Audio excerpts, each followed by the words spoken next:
Le juge, qui se moquait du jeune silencieux dans la salle d'audience, fut choqué lorsque le jeune s'est manifesté. La cour était bondée, une salle froide et austère où le poids de la justice semblait plus une armure qu'un refuge. Le juge, au regard perçant et à la voix tranchante, trônait sur son siège élevé comme un roi sur son trône, prêt à faire des mots un coup d'épée. Sa réputation de sarcasme était connue, et aujourd'hui ne serait pas différent. Il lança un regard méprisant à Alex, un adolescent aux grands yeux fatigués, qui peinait à se tenir debout.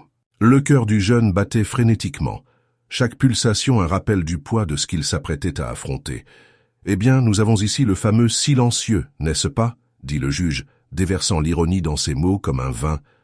Rouge. Des rires étouffés résonnèrent dans la salle, et Alex sentit son estomac se retourner. Il était là pour parler du harcèlement qu'il avait subi pendant des années, mais les mots semblaient un labyrinthe infranchissable. Sa mère, à ses côtés, tenait fermement sa main, ses yeux pleins d'amour et d'inquiétude, comme si elle voulait lui transmettre tout le courage qu'elle possédait. « Tu te sens bien, gamin? Ou tu as besoin d'un verre d'eau pour te remonter? »« Le moral ?» continua le juge avec un sourire qui n'atteignait pas ses yeux. Les provocations étaient comme des poignards, et Alex voulait se recroqueviller, disparaître sur le sol en marbre sous ses pieds. Mais alors, quelque chose changea. Dans la poitrine d'Alex, où il n'y avait précédemment que l'écho de la peur, une petite flamme se mit à brûler. Il se souvint des nuits blanches, des larmes cachées et des conversations chuchotées sur le courage. La main de sa mère serra la sienne, et dans ce contact, il trouva un fil d'espoir. Il inspira profondément, sentant l'air froid de la cour remplir ses poumons. « Je ne suis pas juste un silencieux. » Sa voix, d'abord hésitante, gagna en force au fur et à mesure que les mots sortaient. Le juge, surpris, leva un sourcil, mais ne l'interrompit pas. « Je suis Alex, et je suis ici parce que personne ne devrait traverser ce que j'ai vécu. » La salle, autrefois pleine de rires et de sarcasmes, était maintenant silencieuse. Les regards avaient changé. Il y avait une attente palpable dans l'air. Alex sentit l'énergie de la salle changer, comme si le monde autour de lui penchait pour l'écouter. On m'a traité de choses horribles à l'école. J'ai été poussé, isolé, et souvent je voulais juste que quelqu'un me voie. Mais malgré cela, je suis toujours là, et je ne peux pas laisser cela continuer. Il regarda directement le juge, et à cet instant, sa vulnérabilité se transforma en une force dévastatrice. Ce qui m'est arrivé n'est pas juste une blague. C'est réel, et je veux que tout le monde le sache. Le juge, qui semblait si sûr de lui auparavant, était maintenant visiblement ébranlé. Le sarcasme avait disparu de son visage, laissant place à une expression de réflexion. « Continue. »« Alex, dit-il, sa voix maintenant plus douce, presque respectueuse. Alex a respiré profondément une fois de plus, maintenant sentant l'adrénaline couler dans ses veines.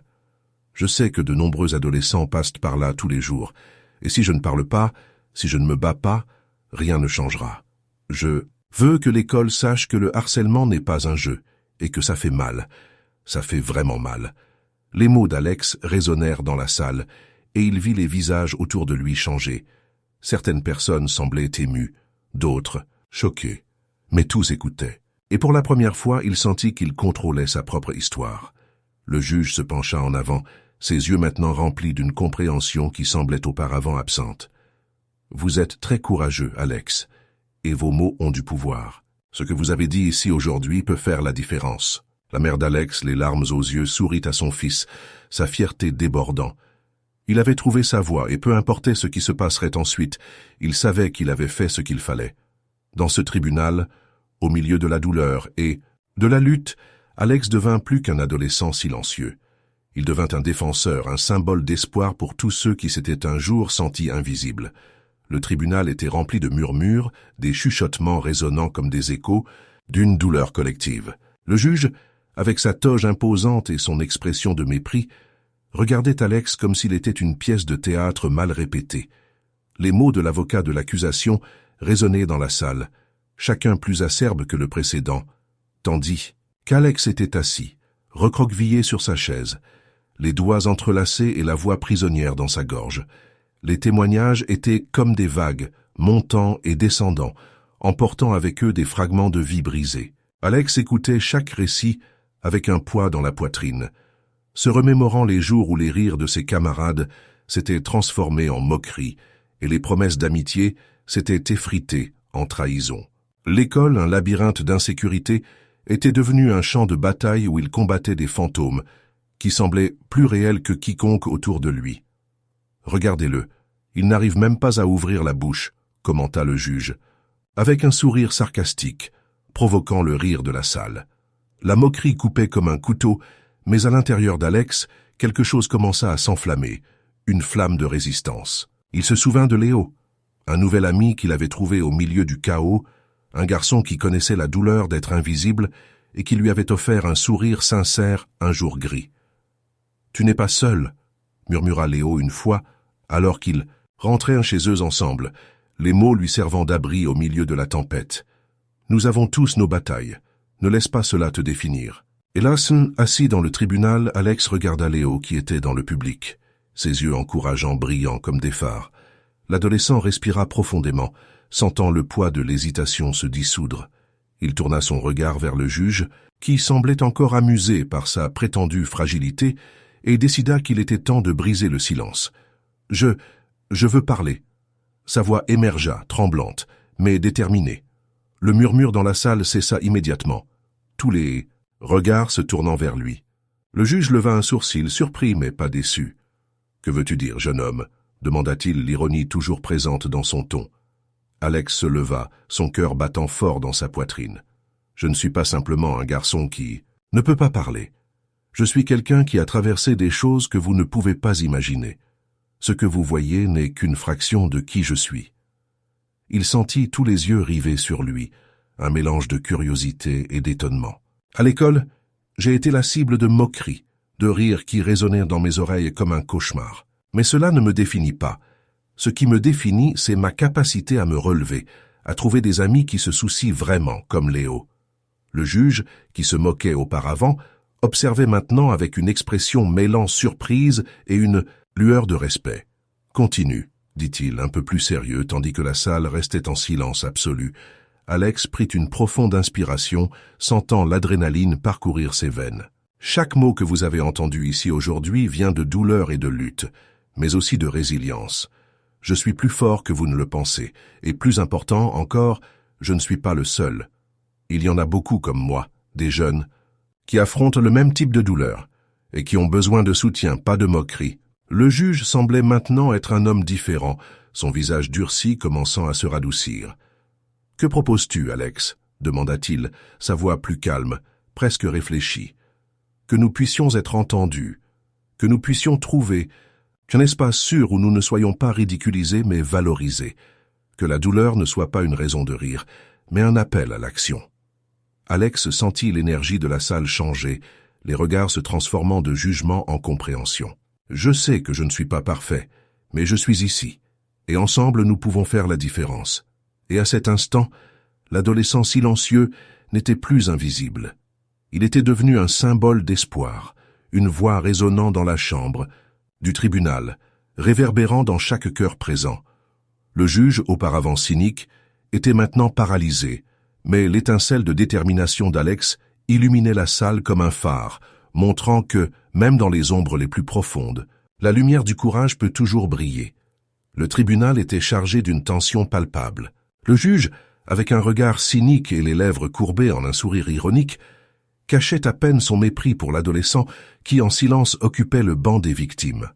Les murmures de la salle étaient comme des échos lointains, déformés, par l'indignation qui grandissait à chaque mot proféré par l'agresseur, qui s'accrochait à sa défense ridicule. Le jeune Alex écoutait les mensonges tissés devant lui, chacun d'eux un coup dans sa poitrine. Lorsque le témoignage de l'agresseur se termina, le rire du juge résonna comme un tonnerre, coupant l'air lourd du tribunal. Alex serra les poings, sous la table, son cœur battant frénétiquement. L'indignation brûlait en lui, une flamme qu'il ne pouvait plus contenir. Le silence s'étendit comme une corde tendue, et il savait que c'était son tour. D'un mouvement brusque, Alex se leva. Le tribunal se tut dans un instant d'incrédulité. Tous les regards se tournèrent vers lui. Et le juge, encore souriant, haussait un sourcil s'attendant à un discours faible comme les précédents. Mais Alex n'était plus le garçon silencieux que tout le monde connaissait. Sa voix, d'abord tremblante, commença à résonner dans la salle, chaque mot chargé d'émotion. « Je ne suis pas une statistique, commença-t-il, la force grandissant dans son ton. Je suis Alex. Je suis le garçon que vous avez moqué, que vous avez méprisé. Et je suis ici pour dire la vérité. » Ses yeux brillaient de détermination, et il vit l'expression du juge changer lentement, le mépris s'estompant. « Vous pouvez rire de moi, vous pouvez essayer de me faire taire, mais chaque rire que vous faites me rend plus fort. Je ne suis pas le seul à passer par là. Il y en a beaucoup comme moi, beaucoup qui n'ont pas le courage de se lever. Ce que vous faites n'est pas seulement un acte de violence, c'est un crime contre l'humanité. C'est déshumaniser autrui. » Le juge, maintenant en silence attentif, observait chaque mouvement d'Alex. L'atmosphère dans le tribunal changeait, comme si une tempête se formait. Les jurés échangèrent des regards, certains avec des expressions d'étonnement, d'autres avec un nouveau respect. Alex continua, sa voix maintenant ferme et résonnante. « J'ai passé des nuits blanches, revivant chaque insulte, chaque coup. Je me suis demandé pourquoi je n'étais pas assez. Mais aujourd'hui, je comprends que je n'ai jamais été le problème. La culpabilité ne m'appartient pas. La culpabilité revient à ceux qui se placent au-dessus des autres, à ceux qui pensent que la douleur des autres est une blague. La vie n'est pas une compétition pour savoir qui peut être le plus cruel. » Le juge sembla soudain petit face aux mots du jeune. Il se trouvait en position de pouvoir, mais à ce moment-là, Alex avait pris le contrôle de la salle. Le jeune se tourna vers l'agresseur qui était dans un coin, visiblement déconcerté. « Vous avez peut-être essayé de me briser, mais je suis ici. Au lieu de me détruire, vous m'avez simplement donné plus de détermination. Je ne vais pas laisser que vous définissiez qui je suis. Je suis plus que vos mots. Je suis plus que votre violence. » En terminant, le silence dans le tribunal était assourdissant. Alex inspira profondément, sentant l'adrénaline parcourir ses veines. Le juge, qui se moquait auparavant de la douleur des autres, avait maintenant une expression sérieuse, son esprit agité par une nouvelle réalité. Le jeune avait défié non seulement son autorité, mais aussi ses croyances. « Je... » commença le juge, la voix plus basse, presque hésitante. « Je n'avais aucune idée de l'impact que cela avait sur vous. » Les mots flottaient dans l'air comme une tentative de réparer ce qui était brisé. « Écoutons davantage. » Alex sourit timidement, non par bonheur, mais par soulagement. Il avait dévoilé la vérité devant tous, et à ce moment-là, il se sentit libre. Le tribunal n'était plus simplement un lieu de jugement. C'était un espace où la voix d'un adolescent pouvait réellement faire la différence. Alors que le juge se préparait à entendre davantage, Alex comprit qu'il avait semé une graine de changement. Et, dans son cœur, il savait que ce combat, aussi difficile fût-il, ne faisait que commencer. Le tribunal était réchauffé par le murmure nerveux qui accompagnait chaque mouvement de l'audience. Alex, un adolescent de seulement 16 ans, restait silencieux, la tête basse, les épaules voûtées. Le juge, un homme d'âge moyen avec une expression sévère, le regardait avec mépris, comme si le jeune n'était qu'une ombre insignifiante dans sa salle de justice. « Allons, garçon, tu ne vas pas rester silencieux éternellement, n'est-ce pas ?» railla le juge, sa voix résonnant dans les murs froids du tribunal. Les regards se tournèrent vers Alex, et il sentit le poids des attentes et du mépris. Mais il y avait quelque chose en lui qui commençait à s'agiter, une flamme qui refusait de s'éteindre, et ce fut à ce moment-là, lorsque tout le monde s'attendait à ce qu'il reste silencieux, qu'Alex leva la tête. Son regard était intense et déterminé. Le tribunal tomba dans le silence, l'attente pesant comme un manteau. « Je ne suis pas insignifiant, » dit-il, sa voix tremblante, mais ferme. « Je ne suis pas qu'un numéro dans un rapport de harcèlement. Je suis une personne. » Les mots d'Alex résonnèrent dans la salle, chaque syllabe comme un coup de marteau. Le juge, qui jusqu'alors regardait le jeune avec mépris, semblait maintenant perplexe. « Continue » demanda-t-il, sa voix plus douce, presque hésitante. Alex prit une profonde respiration, ressentant la chaleur des lumières sur son visage, mais aussi le soutien silencieux de quelques camarades présents dans la salle. « J'ai été victime de harcèlement pendant des années, » commença-t-il, l'émotion débordant dans sa voix. « Je pensais que c'était normal. Être traité de nom, être poussé dans les couloirs, être ignoré, ce n'est pas normal. Cela m'a fait sentir que je ne valais rien. J'ai même pensé à abandonner. » Un murmure de choc parcourut l'audience. Le juge, maintenant avec un air sérieux, écoutait attentivement. Alex continua, ses yeux brûlants de vérité. « Mais je n'ai pas abandonné. J'ai trouvé de la force chez les personnes qui m'ont soutenu, dans mes amis, dans ma famille. Et aujourd'hui, je suis ici pour dire que les mots ont du pouvoir. Ils peuvent blesser, mais ils peuvent aussi guérir. Des larmes commencèrent à couler sur le visage de certaines personnes dans la salle.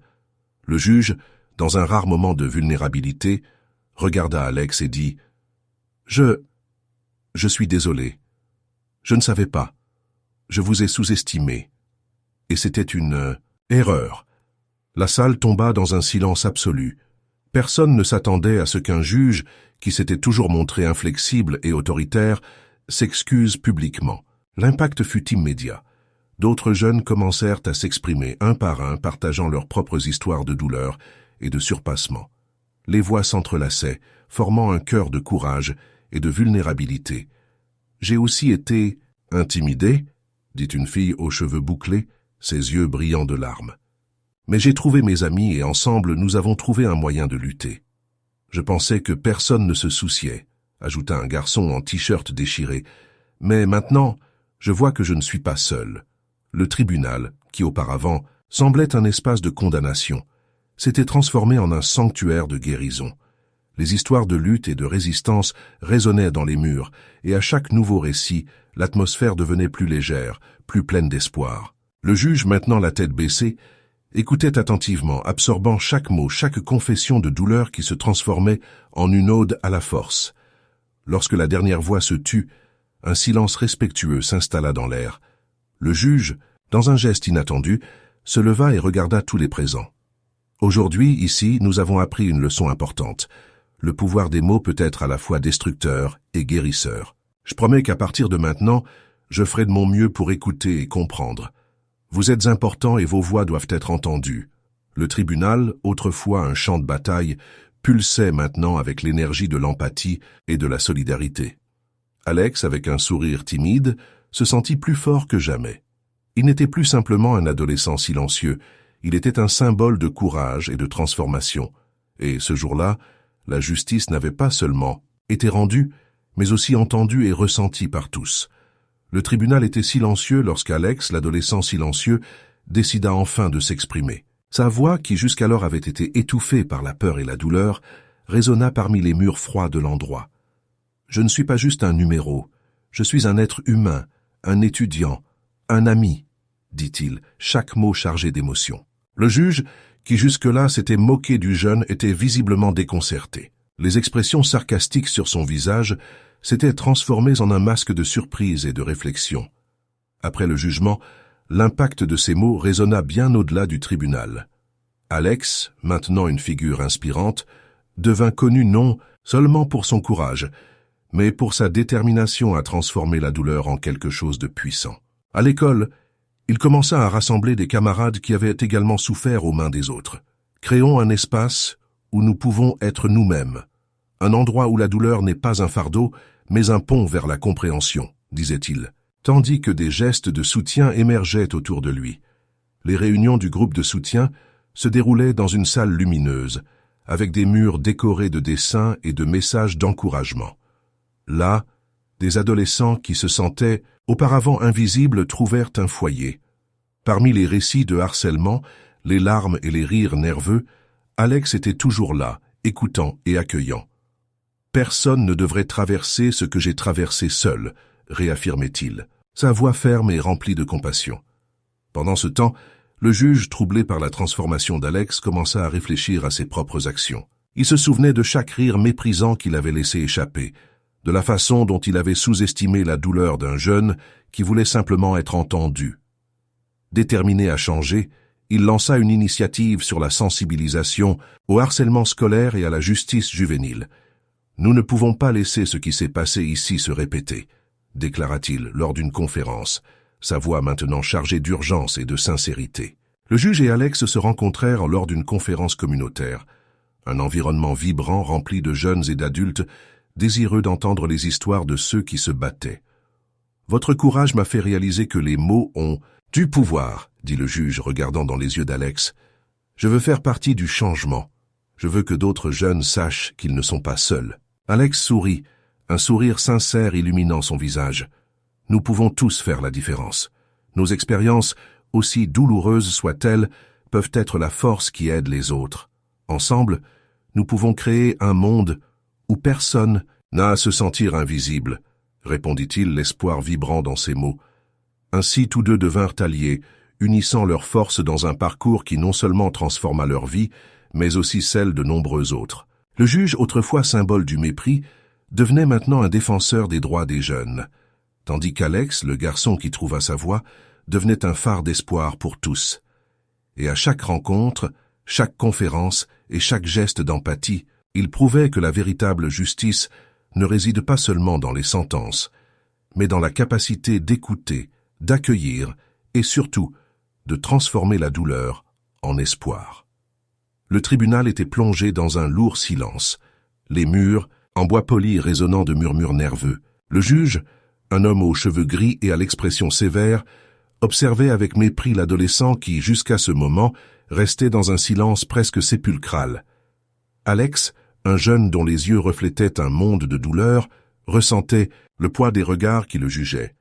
Il avait toujours été la cible, le solitaire qui rougissait devant des rires cruels et des commentaires malveillants.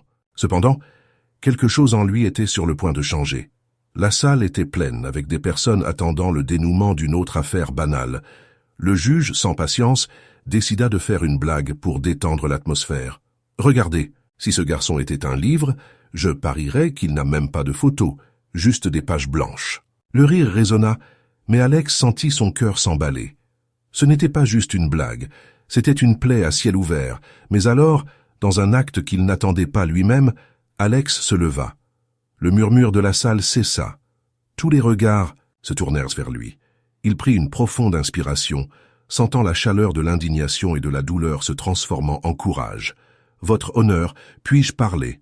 Sa voix, d'abord tremblante, gagna en puissance. « Je ne suis pas un livre blanc. Je suis l'histoire de nombreux jeunes qui souffrent en silence.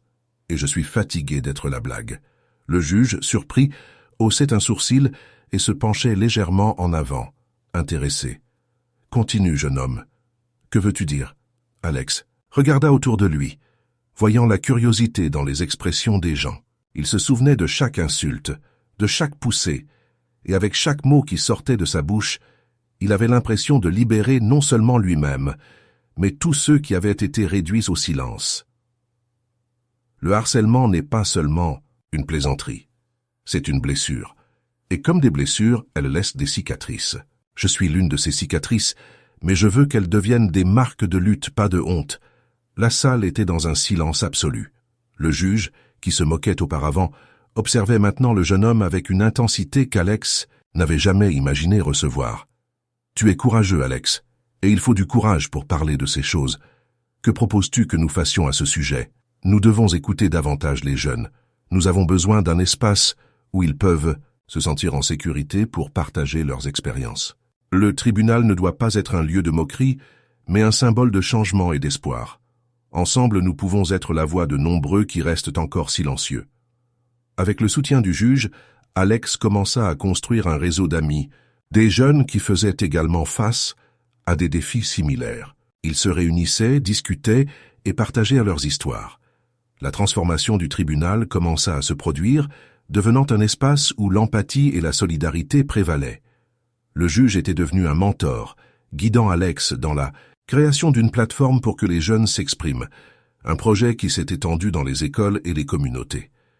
Lors de conférences, Alex partageait son histoire. « Quand j'étais plus jeune, je pensais que la douleur était une solitude qui n'aurait jamais de fin.